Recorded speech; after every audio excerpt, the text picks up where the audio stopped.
Hi, this is Dedee Pfeiffer from ABC's Big Sky Tuesday nights, and I am here with Elias on the Man Cave Chronicles podcast.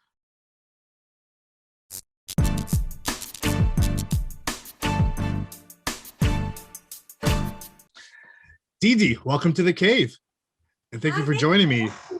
Thank you. How are you? I'm doing great. I'm in the man cave. There you go, right? Good, right? You must be very excited that you're on my show. I know everybody says that. Actually, my son's room, he's 18. I call it the man cave. So there you go. I feel very at home right now. So we were talking before off the air. You said you're in a little cave over there. Also, are you at the hotel because you're still filming, I assume?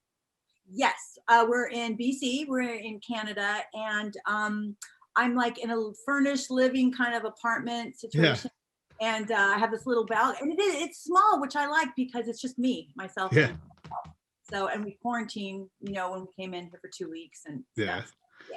So yeah, I mean, we'll talk about Big Sky. I mean, you've had a long career. You took a break. You have a sister in the industry also. So yeah, I love asking this question with everybody. How did you decide that you wanted to get into the business? Well, my story's kind of an odd one. I'm 57 years young. No, you're not. Stop it. I am. It's the happy hair, and I also know exactly where to push the lighting, the scarf with the gobble gobble. But I started working when I was like a kid. Back then, work permits, child labor, all that stuff was like, what? Yeah. So I worked all the time.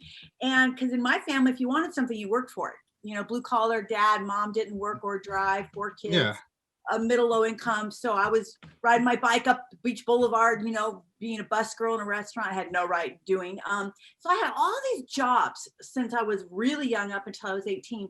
And then when I was 18, my sister was on doing this movie called Scarface, just a little movie. And I was like, hey, Shell, I think I want to try this thing called acting because I'm bored with all these other jobs I've had since I was like 4. And she was like, stop right there. If you want to be an actor, you need to go to a class and you have to decide from there. Don't even think about headshots. A lot of people go, I want to be an actor, get an agent, headshots, and start interviewing without even like going to an acting class. So I did that. And 2 years later, I was still trying to figure out how to act and told basically to my face that I sucked. And because I was a hard head, like my dad would call me, Dieter do, you're a hard head. I just wasn't going to give up until I could figure out how to do it. Well, to this day, I'm still trying to figure out how to do it. I can't seem to master it, but I discovered that once you think you have all the answers as an actor, once you've mastered it, you're done. Yeah. Goodbye, because you've got to continuously grow, and move and explore and learn. And so, yeah, I'm still work in progress when it comes to the actor thing. 30 plus years later. Yeah, what are you going to do? So like you said, you've been acting at such a young age, and you did your classes, like, to this day, what sticks out the most, like, from your classes that you took? And how long did you take classes for? Well, I studied from 18 to 18, 19, 20. 18 to 20, I just studied because I went to my sister at 18 years old. Moved up to Los Angeles in my Volkswagen with my stuffed monkey hanging out the sunroof in my 1966 Volkswagen, and lived on her couch in the office while studying. For 2 years, like I said, I was illegally working as a cocktail waitress in female oil and mud wrestlers called the Hollywood Tropicana. Yeah, a lot of guys in LA know that place. And I was a cocktail waitress, had no right doing that job either. And I just studied really hard. And so what stuck out for me was I would stutter, I'd turn red, I couldn't remember my lines, and yet I know the poor acting coach was like, Peggy Fury at the time was, what is this girl doing? Why didn't she just go be something else? And I think that if anything, that put a fire up my butt saying, wait a minute, don't tell me I can't. Right. Yeah. So also and having jobs like the Hollywood Tropicana, illegally cocktailing with all male clientele, you learn how to kick people's shins because you have things of drinks and you're kicking their shins because they're grabbing your tush and they're not supposed to. So I had all these life experiences I was able to bring into my roles that I had then another coach who said, all these things that happen to you these are all gifts as an artist, right? They can kneecap you or they can make you. So that's one thing I've always done, is kind of like take everything that's happened to me in my life and be able to somehow apply it to acting on my role, my characters. Yeah. When you started auditioning at a young age, did you give yourself like a time frame where you were like, okay, I'll give it 2-3 years, and then if it doesn't work, then off to the next goal? Or yeah, when I first started auditioning, it was bad. It was bad. My agents called and said, "What did you do?" I said, "I got nervous." They were like, they said you were really bad. And I go, and they're like, "Well, stop being nervous." I'm like, that's like saying stop being happy because you won the lotto. It's like, I don't have to be nervous. So I finally, again, tried another acting coach who said, stop trying to not be nervous. That's a lot of energy trying to be something that you're not. Just give into it, lean into it. You know, be like, okay, I'm nervous. And now what? Right. right. So it was like, so it was, again, I just kind of, I'm one of those who learns along the way. And I definitely stumble and fall and get back up. I think acting is such an odd thing. I would not recommend it unless you really have like a desire for it, like a real strong desire. And I think there's two different kinds of actors. And I think I'm just not answering your question, but there's actors and artist actors. Actors kind of like want to be an actor for all the actory things, the acclimates and what have you. And then there's the artist actor who's like going to take the role that's less money, but man, the role, the project means something to their soul. Like they have to be part of this story or that character. And I'm certainly that one, you know, the one that's going to, agents don't like that about me. I like that. I'll pick the parts that are more about heart, soul, or a message, or there's nothing wrong with that, because how many, you know, like at a young age you were auditioning, you're getting all these scripts and you had a goal, which roles you wanted to play, you know. And well, let's be honest and transparent. When I first started acting, it wasn't a matter of choosing. I took anything and everything I got, because as an actor you're told no 99.99999% of the time, especially when you start. And by the way, that also happens later on in your career. Trust me, I know that one too. You got to know what, you got to be able to take no and not take it right between the eyes, because otherwise you're going to go down a lot. You have to like learn from all those no's. You get told yes less than 1% of the time, right? Yeah. So I think the challenge as an actor is, what do you do with when you're not acting? What's that time look like for you? Is really the majority of the time you're not acting. And I love to say this, because this applies to this gig. Actors, we get paid to wait and we act for free. Makes sense. Meaning, like on a set, actors are bitching, I've been here all 12 hours, I haven't worked. I'm like, really? Your paycheck still looks the same, honey, whether you were in every single scene or like one scene that got canceled. And now you're here waiting. You know what I mean? So I'm kind of in the ballpark of being grateful that, you know, that I'm part of the less than 1% of actors who work. And you know what I mean? I think being grateful, especially now in the world that we live in, people are really in tough places. So being a little grateful, I think, is refreshing, right? It seems like even now, like there's more projects because you have all these streaming services and everything too. So now it feels like there's a little more possibility of you getting a job also. Well, dude, I got to tell you, I took 10 years off to go to school. Yeah, right. It took 10 years to get, I guess, what should have been a 4-6 year degree. I didn't know what I was doing 10 years ago when I started my academic journey, to end up becoming, I got a master's of social work just here in 2020, that last crazy year, 2020, that year that we'd all like to forget about. Yeah. So it took 10 years, 2 kids in tow, to get a degree. Yeah. So I've been out. I was studying my rear off and raising 2 teenage boys, or they were younger at the time. So when I came back to acting this time to do Big Sky, I didn't mean streaming, all that stuff. I was like, what do you mean you can find our show on Hulu? What's that? Like my boys are like, oh my God, you should never have hired my mother. They're like, you're not gonna do social media, right? You're just gonna embarrass yourself. It's true.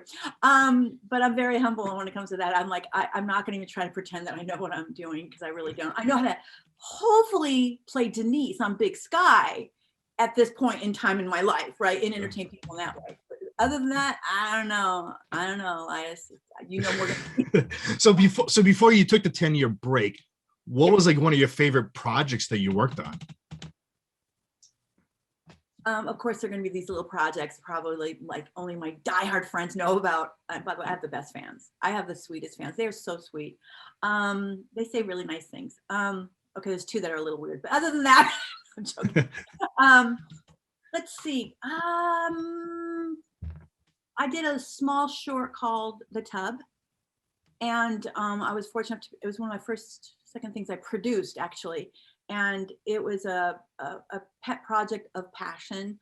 But other than that, let me name something that you probably know. Vamp. What did you say? I didn't hear you. Oh, Vamp. VAMP. Oh yeah, I remember that. Yeah. Jones. Yeah. Yeah. I got a lot of awesome fans who still follow me with Vamp. I got to say Vamp, and I'll tell you why. Vamp, I always say this, I apologize for anyone who's hearing, oh God, here she's telling that story again. It's my very first starring role.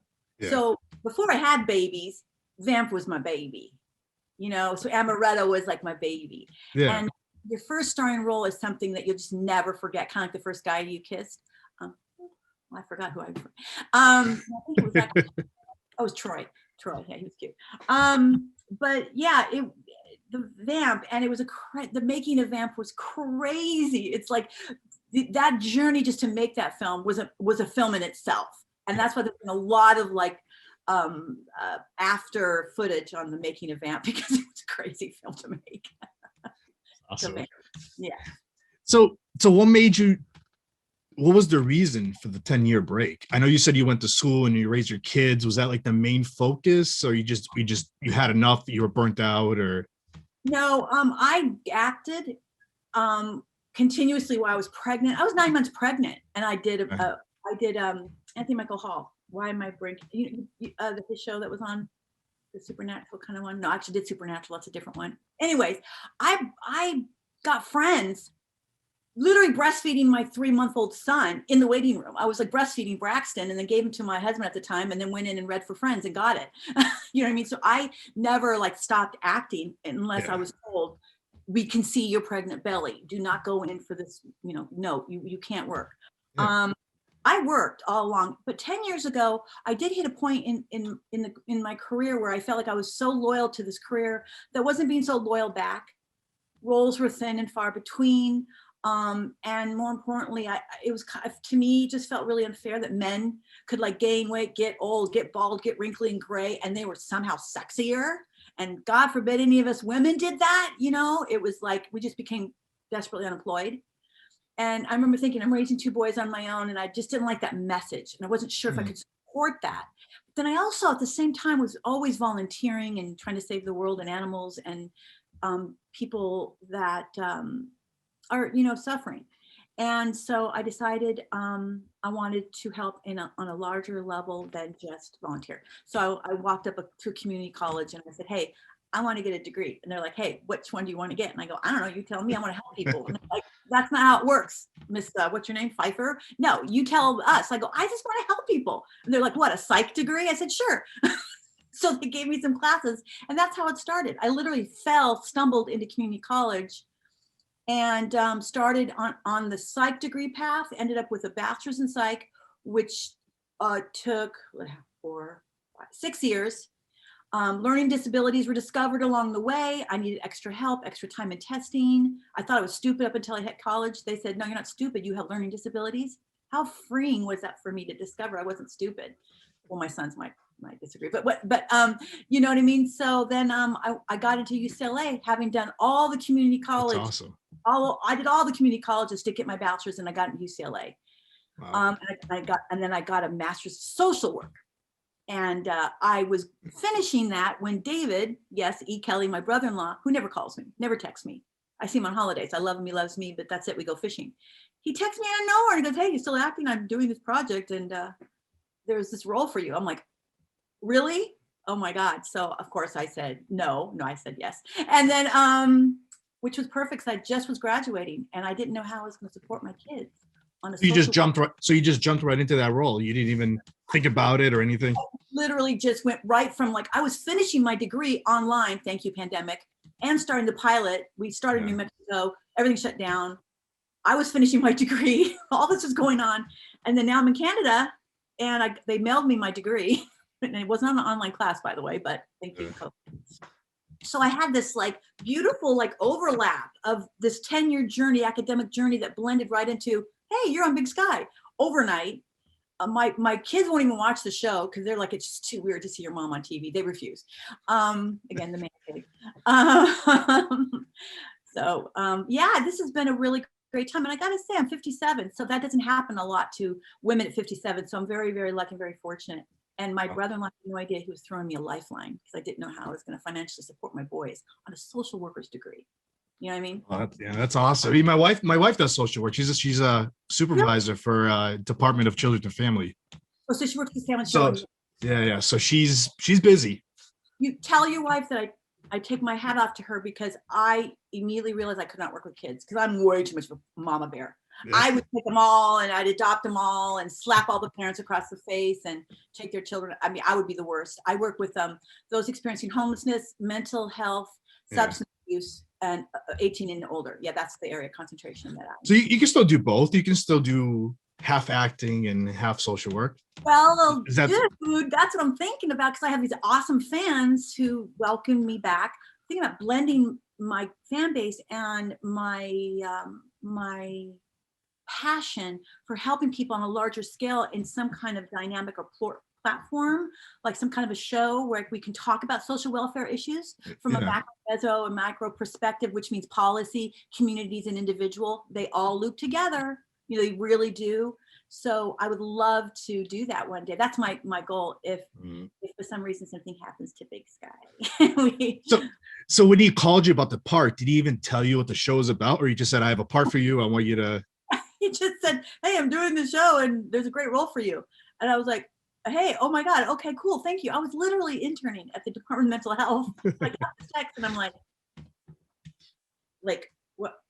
Did he just offer me? Did I just get off? You know, I was like so floored. So yeah, I just for a minute took my glasses off. So after you accepted the role, I assume he told me nothing. He said that, and then I got like a script. Yeah. And then the network hadn't seen me in 10 years, so they didn't even know what I look like. So I didn't even have a headshot or anything. They go, send it. We have to send the network what you look like. Can you take a selfie? Dude, I had never taken a selfie. I refused. I was anti-selfie woman. I don't social media. I was anti all that stuff that I think is kind of fun but dangerous. So I did not know how to take a selfie. I'm like down like this, right? And taking them. And I'm like, God, do I look like that? And my sons are like, Mom, no, you never do that. You have to do this, you know, and the lighting. So my sons showed me how to take a selfie to send to the network so they knew what I looked like. And then they had asked me to read. Because in their defense, they hadn't seen me in 10 years. So although David offered me the role, I still had to jump through the hoops of making sure everybody was on board that I was right for Denise. So I read. I was nerve-wracking for 10 years, not interviewing. And I'm like in a bubble with myself in school. No one knows who I am. I'm just Dorothy in the back of the class who asks all the questions. And right. Did you find yourself like getting back into the flow, like memorizing lines and everything and reading scripts after you had it in your hands? It is like riding a bicycle, but it's different. Everything is so different now. First of all, there's COVID. So that in itself, everything's very discombobulated. But also for me, you're right. I had not been around actors for 10 years or the industry or anything. And yet all of my like friends and my world was around social welfare issues. So I was around people who all had common denominators in helping people, you know, in social welfare issues and what have you, psychology and what have you. So it was very, how do I say it? Like, for sake of a better word, sobering. And I can say that because I'm actually almost 3 years sober. I'm in recovery. Yay, recovering. Congrats. Thank you. I got my chip. Yeah. So it was different, but I came back with a different lens. I came back sober, number one. That journey already is just like mind blowing. What an incredible journey to cleanse your soul and not have your addiction own you, right? And envelop you and spit you out. That's number one. But number two, also coming back with the lens of like, I'm able to use a lot of what I learned in college in Denise, which that's fun. Like she's a hard listener. She knows how to, my area, like I said, was homelessness. So I was, my first year internship was in the encampments, under the freeways, with the pit bulls, gurneying down the side of the freeway. I mean, I was in the trenches of all that stuff, which was, I love that. I was like the only crazy intern that was like, yeah, that's me. And they're like, the old woman wants to go out in the encampments. I'm like, I raise boys and train Rottweilers. Yeah, I'm let's go. Right? So I'm able to come back, and when I'm listening to other cast members, and when I talk about being grateful and the lens that I use, and looking at things with a different perspective, I think hopefully I'm bringing a different color to the industry, because I wonder how many other people talk about what it means to be truly, I mean, not just say the word, but truly grateful in a time where so many are hurting. You know what I mean? Oh yeah, definitely. Yeah, I can see that. Yeah. So your journey, like you said, you've had your ups and downs, but this is like a great thing that's happened to you now. And you played Denise. So how would you describe Denise, and what's been what do you love about this character? Her humor. Yeah. She's a smart ass. I love her. Yeah. The minute I read it, I was like, okay, I get her. Denise is a rock. She's like a mama bear, den mother. This is a crazy series. It's a crazy show. CJ Box has these incredible characters, and then David and the writers took the characters even to another level of diversity and texture and color. They're all emotionally charged. And then Denise is kind of like this, I like to call her like the rock. And then all the butterflies, when they go off, they can come back, reset, and they go back out again. And here's Denise. She's the foundation, I think, of everything.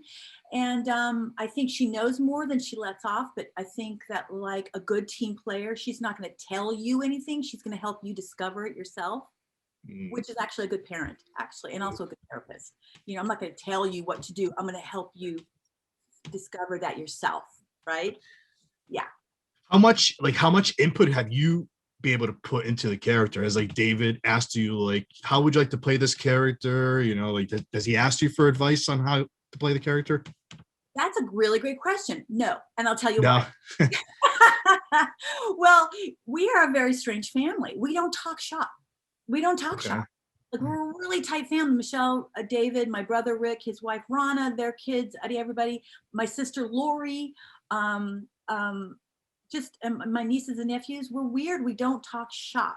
We talk about a lot of stuff, but we don't talk shop. And if we do talk shop, it's usually about something funny and kind of just something lighthearted, or tragic and sad, right? But we just don't talk shop. I've never talked shop with David. So when he texts me, first of all, like I said, he doesn't call me. He doesn't text me. So when he did, I didn't know how to respond. I'm like, wait a minute, he's talking shop. He's not even talking shop. He offered me a role. I was like, how do I respond other than yes, literally YESSSSS. So no, I am also the kind of actor who really trusts my producers, my writers, and the whole dynamic of the group dynamic, right? So I like to add to that if asked, or if I have an idea. That's usually a director thing though. Do you know what I mean? I never talked to David or any of the writers, but the director, I might say, hey, is it okay if Denise comes in and she spilt coffee on herself? Which is a little thing I did. And actually it's funny, some people really picked up on it. And that was because Dedee spilt coffee on my wardrobe. Started and we didn't have another shirt. So I was like, how about if Denise walked in and she spilled coffee? They're like, okay. So yeah. Well, no, Dave and I don't talk shop. And to this day, there's, I think, this assumption on the set that I know everything. And I tell them, I don't know anything. I don't know anything in the Pfeiffer family. I'm always the last to know in my family. That's the running joke. They're like, of course. Sometimes that's a good thing though. David wins his awards and I'm the last to know, right? And I'm like, I'm busy trying to raise 2 kids and get a degree and save the world. Not that I don't care about my family, but they know that my heart's in the right place. I'm just using my head somewhere else. So no, I don't talk to him. And I think it would be embarrassing at this point. That's my son. He had said, hey, by the way, the network really likes Denise. And I'd go, okay, thank you. And then I'd go like, when are we going to go fishing? And he goes, the COVID. And then we just see, I can talk about fishing and schnooks and, salmon, but talking work is just weird for all of us, really. Except for my sister, we talk sometimes about my hair color going red. Should I go a little more strawberry? Should I do hot, That's right. And you mentioned a few times how you jumped right away and you said yes. And it's you had to say yes. David E. Kelley. It's whatever he touches, it's gold. Yeah, the man is pretty phenomenal. I mean, every single. Okay, I'm not sure which episode we're on. We're on tonight, by the way. We're on tonight. Actually, I don't know when you're going to air this. Anyways, we're doing this on Tuesday because Big Skies on Tuesdays, ABC, plug, shameless plug. But every single script that I get, I'm very taken back, just like the pilot. Yeah. Like, really? Just when I think I know where they're going, they go somewhere else. And I love that. So if it surprises me, it's really going to get you guys going. That's awesome. Now, how long you been? You said it's filming in Vancouver. How long have you been to in Vancouver? I think since July or August. Wow. Yeah, and with COVID, I've only gone home one time over the holiday. And that was just for a little bit over a week because I had to come back and quarantine for 2 weeks. So it's like, if you want to leave to go home, any of us, you have to have at minimal 2 weeks. So if you get home for 2 days, it's 2 days and 2 weeks. Right. Yeah. Wow. So like, tell me a little bit more about like working with the cast and like, what's the vibe on set? We have a fantastic cast, especially considering, can I say something too? The cast is amazing. The crew, the Canadian crew, I love them all. They're like the sweetest people, and they are worked around the clock sometimes, and on Saturdays, I mean 6-day weeks, and they're just so, like I say, Canadian. They're so sweet about it. There's no grumpy-os. There's no people like all crotchety and like, They really are just really. It's a good thing. Yeah, and it's such a great environment, and that bleeds to the cast. And the cast is really diverse. That's what I love about it. We have us old farts who've been doing it for a long time, then these new young blood, and then those in between who are really successful, like currently and what have you. And the same thing with just so diverse. Everyone's really sweet. They care about each other very much, and yet we don't see each other because of COVID. There's been people on this show I've never even met. Because unless I'm in the scene with them, there's no way I'm going to meet them. We don't do dinners. Yeah. You know what I mean? You don't do that. Like when you first do a show, you all get together. We did that in New Mexico, but then we did it. And then we did wardrobe and hair and makeup test. And then COVID, we went home and that was it. We shut down. And then when we came up here, everything was changed dramatically. And then, so I haven't even really met a lot of the cast. So on the days you're not working, what do you do? That's what I call this. Well, I used to call it the bat cave. Now I call it the bird cave. And did you see that? Then God said, "Let there be light." Whoa. Okay, wait a minute. How's the lighting now? Is it okay, Elias? Is it okay? All right, it's good. So that light just got really bright. Speaking of that, I have this little balcony, and I've done the 2-week quarantine now twice. Okay. Let me tell you something. I don't think I like myself that much to want to be by myself with myself for 2 weeks solid, come by yourself. Yeah. That's really challenging. I really don't like myself that much to spend that kind of time. So I started like becoming friends with these pigeons out there, and then these ravens that were huge. I can name Thor and Rachel and Thor Jr. and Rachel Jr. Their kids, feeding them bread. And then these seagulls started showing up. Now I have a family of seagulls. I have Gilligan, Skipper, Gangsta, who's got a messed up foot, but I'm helping him. So, and I videotape them and I put them on my Instagram, and we have conversations. They get mouthy with me. I made a little snowman because it snowed in BC, which never happens, but it did. So one of my seagulls just kneecapped my snowman. So now he lost his TV privileges. So this is what I do. I literally make up all these stories about my birds and myself and my family. You should be writing that into a script. You never know what can happen. I'm telling you. I asked them, can Denise please have a rescued like anything? And I used to have rescued iguanas. I used to and still do rescue animals, wildlife, and any animal. So I said, can Denise have a rescued animal in the office? And they're like, no, because it becomes a whole animal thing and it gets really complicated, I guess. But I wanted her to, because the cast think I'm crazy with my birds. They literally are like. I saw it on Instagram last night when I was looking through. And when I go to the set, I talk about my pigeons and my ravens and my seagulls more than my children on the set, where they're like, okay. I said, well, I have teenagers. They don't talk to me. They're in their man caves, the prospective man caves. There you go. Any idea how much longer you're going to be there? Have you heard anything about season 2 yet, or what's the story on that? We're here to the end of April. Okay. we have our hiatus, and then we wait for the infamous pickup or not from there. I hear really good things. We're doing really, really well on the numbers, which is always good. ABC, I hear, is really, really likes us. That's always helps. Also, we have it's like a bottleneck show because these are CJ boxes. Like there are these series of books that bleed into each other. Yeah. So we're about to bleed into one of his other books, and it's about to get crazy, but in a whole nother like storyline way. So hopefully if the audience likes this next storyline as well as the first one, then I think we'll be back for sure. That's awesome. Really watch our show. So for the listeners and the viewers, how can they find you on social media? You mentioned you have Instagram. You mean find my Gilligan Gangsta? Yeah, so they can look at the videos and everything too. See, Gypsy's nuts. Gypsy is like crazy. She's the gray one. I don't know. She's nuts. She bird drops into my balcony. She bird drops. I can't get on video. Dedee Pfeiffer official. Dedee Pfeiffer officially crazy. No, I'm joking. Dedee Pfeiffer official. Dedee, this was fun. Thank you for coming on the show. Thank you for having me, Elias.